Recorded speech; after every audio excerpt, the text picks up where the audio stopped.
So I made my quarterback rankings video not too long ago, and every time you make one of those things, a lot of times the discussion sometimes turns into, okay, who would you rather have in the regular season versus who would you rather have in the big moments? This player has had these, great playoff moments, so therefore I'm going to bump them up in the rankings. I did that on my own list, where Jalen Hurts probably wouldn't have been as high as he was on my list had he not won a Super Bowl MVP.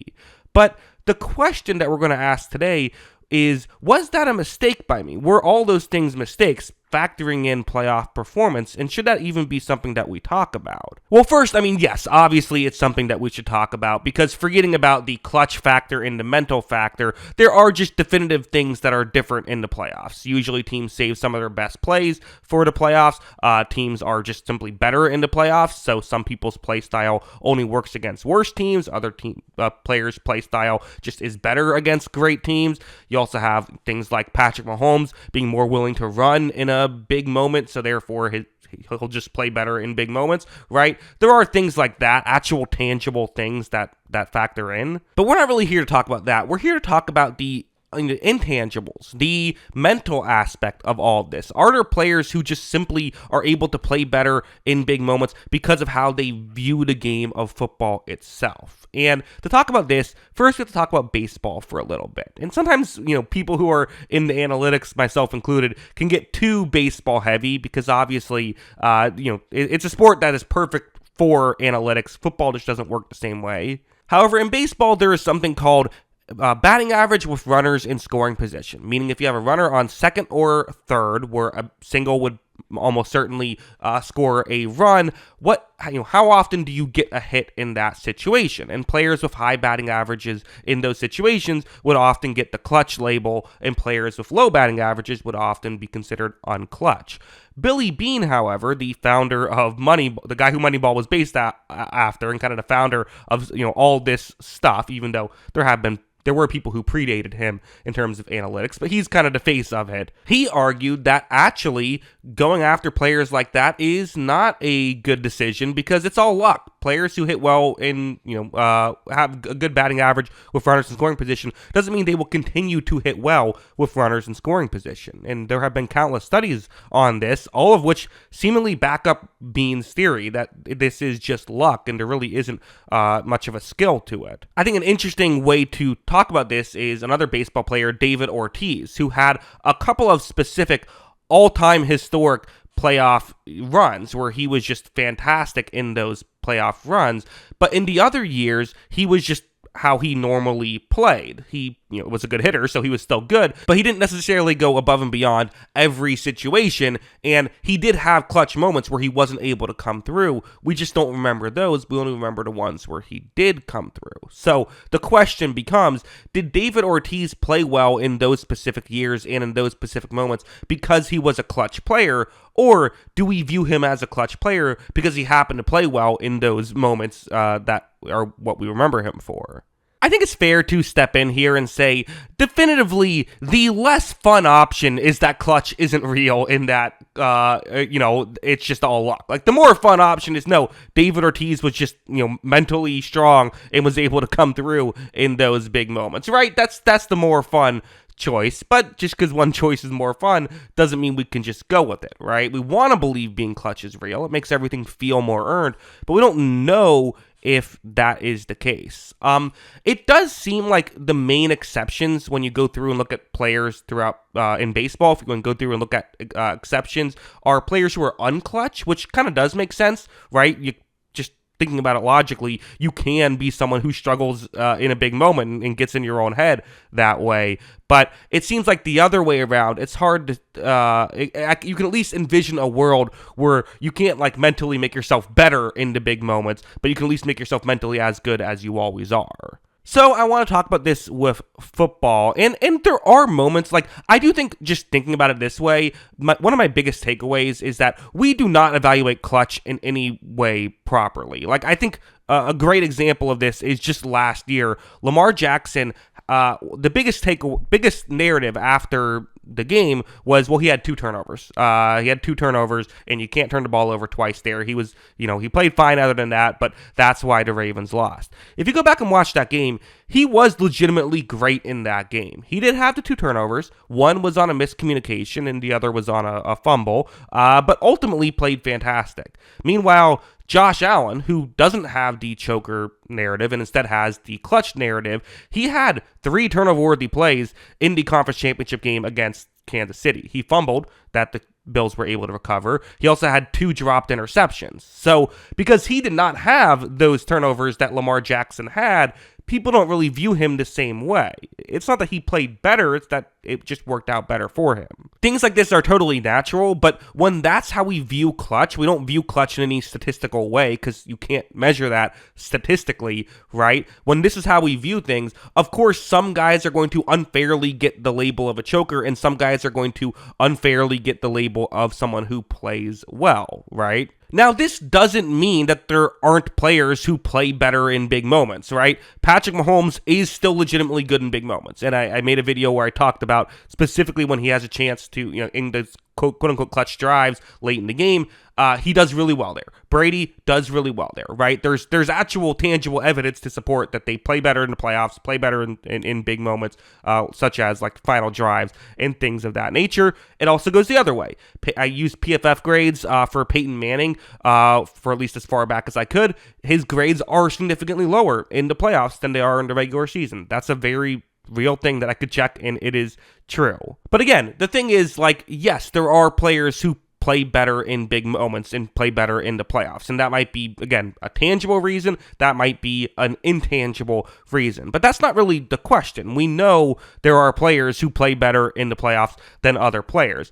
The question I have is, will a player who has played well in previous big moments continue to play well in future big moments? And again, just to be clear in what I am saying here, Patrick Mahomes is a great quarterback. Patrick Mahomes makes the playoffs a lot. So Patrick Mahomes is going to continue to play great in the playoffs, right? That is not the question with Mahomes. The question is he going to continue to play better in the playoffs than he does in the regular season? That is kind of the question.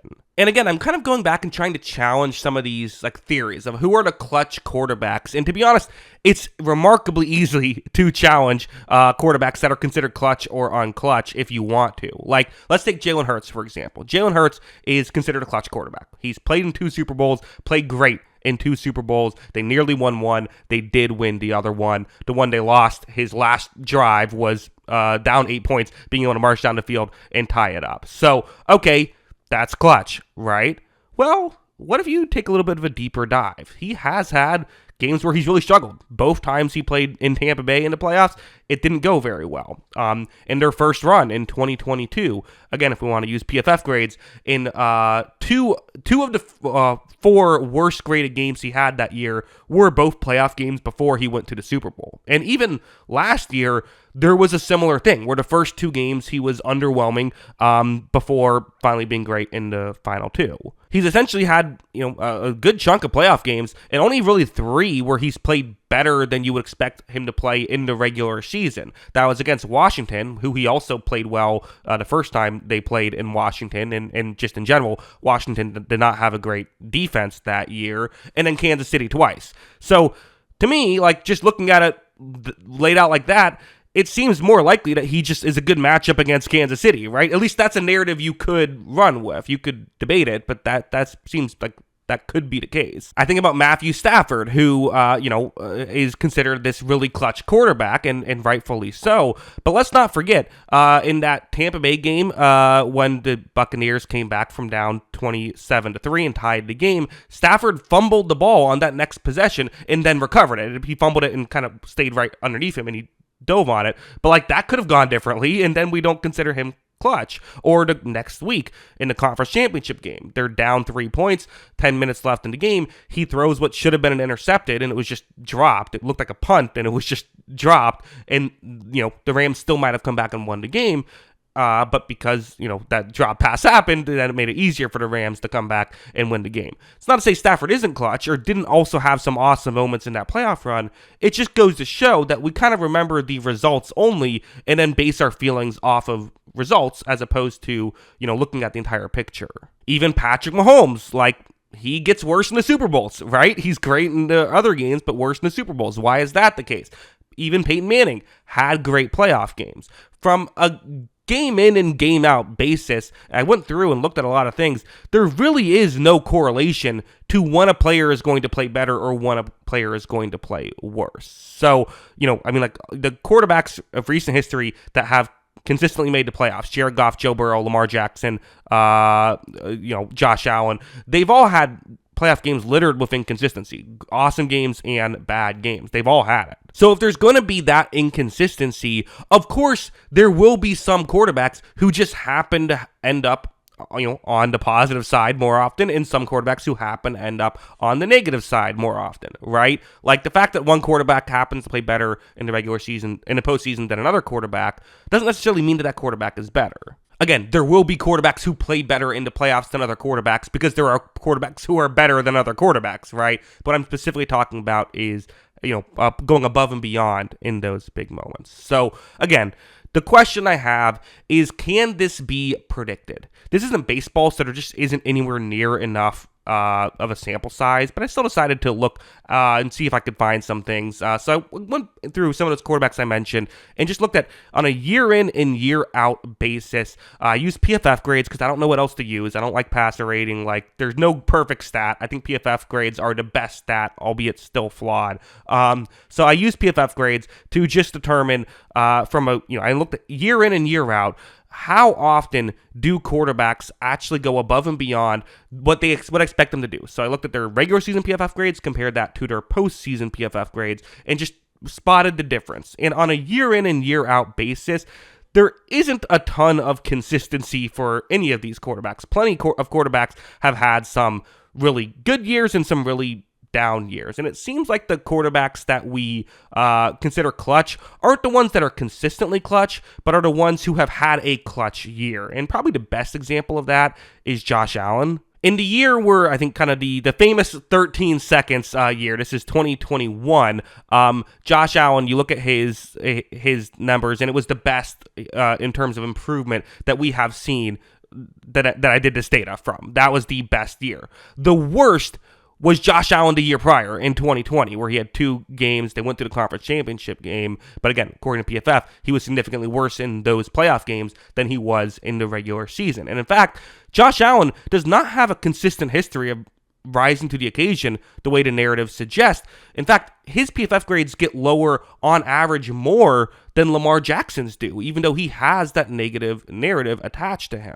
So it's not to say that clutch isn't a thing or doesn't factor in, but I do think it's fair to say that we just do a horrible job at evaluating who actually is clutch and who actually isn't. And once you kind of get a narrative of you are a clutch quarterback, we're very quickly to forgive your mistakes. And once you get the narrative of you're not a clutch quarterback, we're very slow to forgive your mistakes. So what have we learned here? What is the end of this video? I do think it's fair to say that, like, it's so easy to just fall into this player is clutch, this player isn't clutch, because it's such an easy narrative. But it's fair to say that, like, we really don't have a great grasp on what being clutch actually is. And the way we tend to evaluate it is very silly. It usually is just, rings, right? Like, that's the main thing we do, or playoff wins. It's usually quarterback wins and losses is how we ultimately view clutchness, when that's probably not how we should be doing it. But that's not to say that, like, being clutch isn't a thing or can't be a factor. It kind of by definition is intangible, right? We can't measure it. So it's not to say that, like, you can't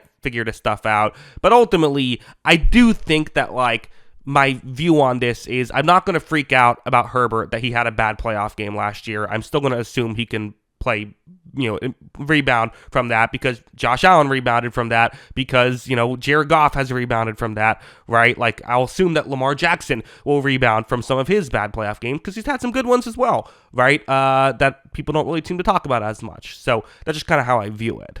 Likewise, I'm also not going to go crazy over someone like Jalen Hurts just because he had some good playoff games. I'm not going to assume that will continue to be repeatable in the future. But I could be wrong. I mean, we'll see. Like, it's hard to say for sure. That's just kind of how I view it. But yeah, those are my thoughts. What are yours? Let me know in the comments below. Always love hearing from you. And of course, as always, thanks for watching.